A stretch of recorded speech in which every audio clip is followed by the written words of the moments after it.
নন floor ফ্রিজের আমরা এখন ম্যানুয়াল ওয়্যারিং করব। এই সার্কিটটা আগে কানেকশন করা, এই সার্কিটটা বাদ দিয়ে আমরা এখন ম্যানুয়ালিভাবে ওয়্যারিং করব। কীভাবে ওয়্যারিং করতে হয় সেটা আপনাদের সাথে শেয়ার করব। এখন আমরা আগে থেকে কিছু তার টেনে নিয়েছি আমাদের ওয়্যারিংয়ের জন্য। এই যে এগুলো আমরা পরে ড্রেসিং করবো। এখন কীভাবে ওয়্যারিং করতে হবে সেটা আমরা দেখাই দিব।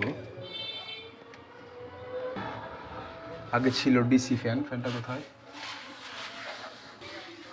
আগে এই ফ্যানটা ছিল ডিসি ফ্যান, এখন আমরা ওইটার পরিবর্তে এটা লাগিয়েছি, এটা এসি ফ্যান। আর যা লাগবে একটা কুলিং ওভারলোড, লাগবে হচ্ছে একটা থার্মাল ফিউজ, এই যে থার্মাল ফিউজ, আর লাগবে একটা টাইমার।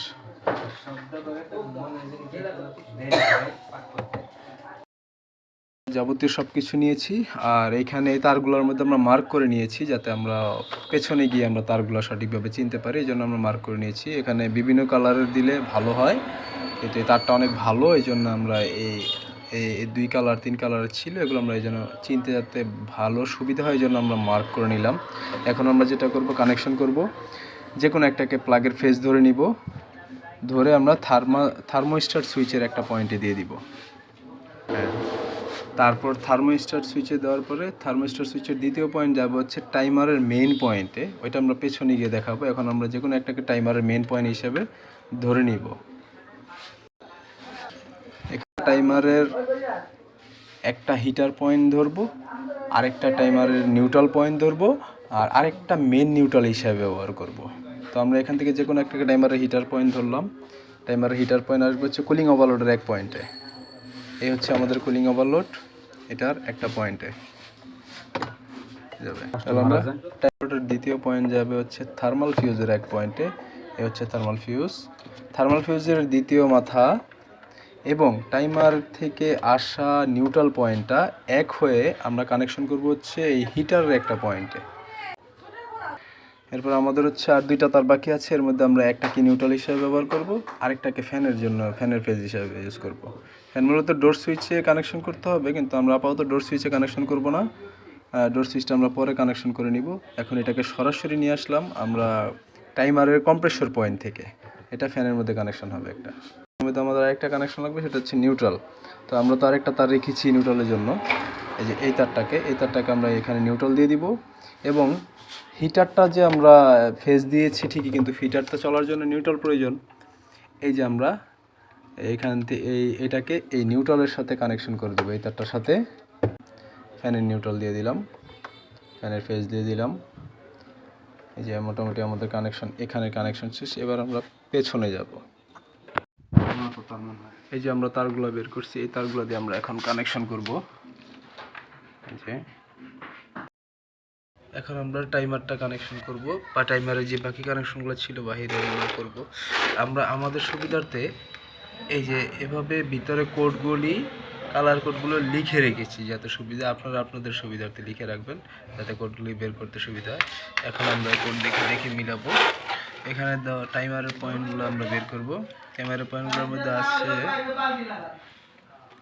যেমন টাইমারের মেন পয়েন্ট মানে বাদামি 1, মানে আমরা 1 দাগ দিয়েছিলাম, তাহলে এখানে টাইমারের মেন পয়েন্ট, এটা ধরো যে টাইমারের মেন পয়েন্ট আমরা বের করি। এই যে টাইমারের মেন পয়েন্ট,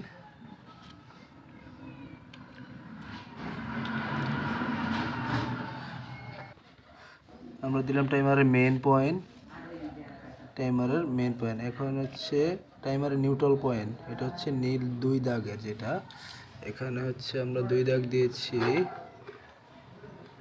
এই যে এই পয়েন্টটাতে। এই জন্য আমরা নীল 2 দিয়ে রেখেছি। এটা আমরা দিয়ে হচ্ছে টাইমারের নিউট্রাল পয়েন্ট, নিউট্রাল পয়েন্ট হচ্ছে এই যে এটা।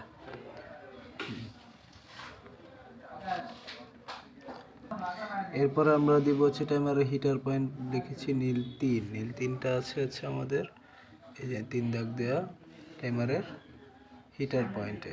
এই যে এটা আমরা বের করেছিলাম, এই 4 নাম্বারটা টাইমারের হিটার পয়েন্ট। এই হচ্ছে টাইমারের হিটার পয়েন্ট দিয়ে দিলাম। এখন আছে টাইমারের কম্প্রেসর খালি, মানে আর্থিংয়ের তার যেটা কোনো মার্ক করা নেই, এটা হচ্ছে টাইমারের কম্প্রেসর পয়েন্ট। আমরা এটা এখানে দিয়ে দিব টাইমারের কম্প্রেসর পয়েন্ট। এই আমাদের টাইমারের এই কানেকশনগুলো শেষ। এখন আমরা যেটা করব, আমাদের কানেকশন বাকি আছে রিলে, ওভারলোড, আর হচ্ছে বাকি দুইটা দিয়ে হচ্ছে মেইন ফেজ এবং নিউট্রাল। এই যে এটা আমরা ব্যবহার করব প্লাগের ফেজে, তার মানে আমরা এটা প্লাগের ফেজ দিয়ে দিব, এই যে এটার সাথে কানেকশন দিয়ে দিব। আর এটা ব্যবহার করব প্লাগের নিউট্রাল, এই যে নিউট্রালে ব্যবহার করব, ঠিক আছে।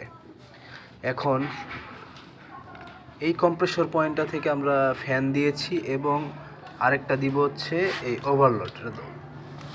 টাইমারের কম্প্রেসর পয়েন্ট থেকে আমরা ভিতরে ফ্যানের কানেকশন নিয়েছি এবং কম্প্রেসরের ওভারলোডে কানেকশন দিলাম, কারণ যখন কম্প্রেসর চলবে তখনই আমার ভিতরে ফ্যানটা চলবে, কম্প্রেসর অফ হবে ভিতরে ফ্যানটাও অফ হয়ে যাবে, তখন হিটার চলবে। আর রিলের থেকে নিউট্রাল দিয়ে দিলাম, মেন ফেজ এখান থেকে মেন ফেজ দিয়ে দিলাম, যেটা ভিতরের থার্মোস্ট্যাটে নিয়েছিলাম। এই যে এটা নিউট্রাল দিয়ে দিলাম, এই নিউট্রালটা ভিতরে চলে গেছে, যেটা এটা দিয়ে চলবে হচ্ছে ফ্যান এবং হিটারের নিউট্রাল ব্যবহার করলাম, যেটা মেন প্লাগের নিউট্রালের সাথে কানেকশন করে দিলাম। আর এটা হচ্ছে থার্মোস্ট্যাটে গেছে, থার্মোস্ট্যাট সুইচে।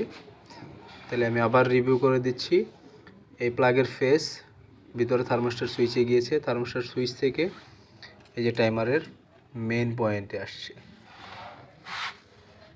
টাইমারের হিটার পয়েন্ট কুলিং ওভারলোডে গিয়েছে, কুলিং ওভারলোড থেকে থার্মাল ফিউজ এবং টাইমারের নিউট্রাল পয়েন্ট একসাথে হয়ে হিটারে চলে গেছে, হিটার থেকে হিটারটা এই তারের মাধ্যমে নিউট্রালে কানেকশন হয়েছে।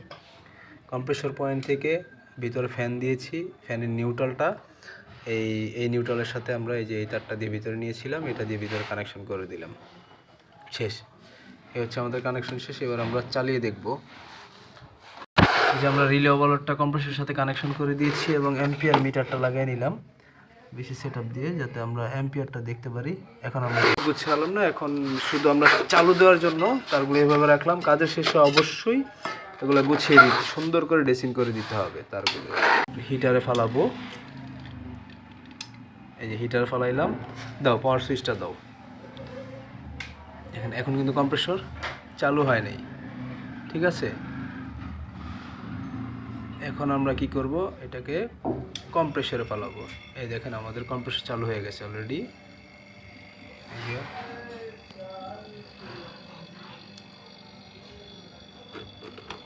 ঠিক আছে। এই তার মানে আমাদের ওয়্যারিং ওকে। ভিতরে ফ্যান চলতেছে কিনা দেখি। এই যে ফ্যানের শব্দ পাচ্ছেন নিশ্চয়ই।